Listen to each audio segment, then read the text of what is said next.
ಮುಗಿಯಮ್ಮದಪ್ಪ. ಸಂಪೂರ್ಣ ಭಗವದ್ಗೀತೆಯ ಸಾರ 1 ನಿಮಿಷದಲ್ಲೇ. ಬದುಕಿನ ಎಲ್ಲ ಸಮಸ್ಯೆಗಳಿಗೆ ನಮ್ಮ ಆಲೋಚನೆಗಳೇ ಮೂಲ ಕಾರಣ. ಸರಿಯಾದ ಜ್ಞಾನವೇ ಬದುಕಿನ ಎಲ್ಲ ಸಮಸ್ಯೆಗಳಿಗೆ ಅತ್ಯುತ್ತಮ ಪರಿಹಾರ. ನಿಸ್ವಾರ್ಥದಿಂದ ಮಾಡುವ ಯಾವ ಕೆಲಸವೂ ನಿನ್ನನ್ನು ನೋಯಿಸದು.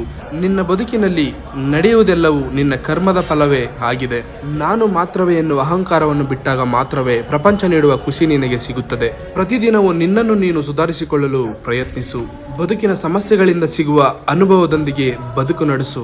ಸುಲಭವಾಗಿ ಸೋಲೊಪ್ಪಿಕೊಳ್ಳಬೇಡ. ಆತ್ಮವಿಶ್ವಾಸ ಜೊತೆಗಿರಲಿ. ನಿನ್ನ ಬಳಿ ಏನಿದೆಯೋ ಅದನ್ನು ಗೌರವಿಸುವುದನ್ನು ಕಲಿ.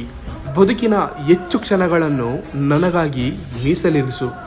ಸತ್ಯವನ್ನು ಸತ್ಯವಾಗಿ ಕಾಣು ಮತ್ತು ಸತ್ಯಕ್ಕೆ ತಲೆಬಾಗು.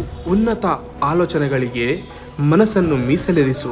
ನಶ್ವರ ಜಗತ್ತಿನ ಮಾಯೆಗಳಿಗೆ ಸೋಲೆದೆ ಅಧ್ಯಾತ್ಮಕ್ಕೆ ಶರಣಾಗು. ನಿನ್ನ ಯೋಜನೆಗೆ ಸರಿಹೊಂದುವ ಜೀವನ ಶೈಲಿ ನಿನ್ನದಾಗಿರಲಿ. ಅಧ್ಯಾತ್ಮ ಮತ್ತು ಧರ್ಮಕ್ಕೆ ಹೆಚ್ಚು ಪ್ರಾಮುಖ್ಯತೆ ನೀಡು.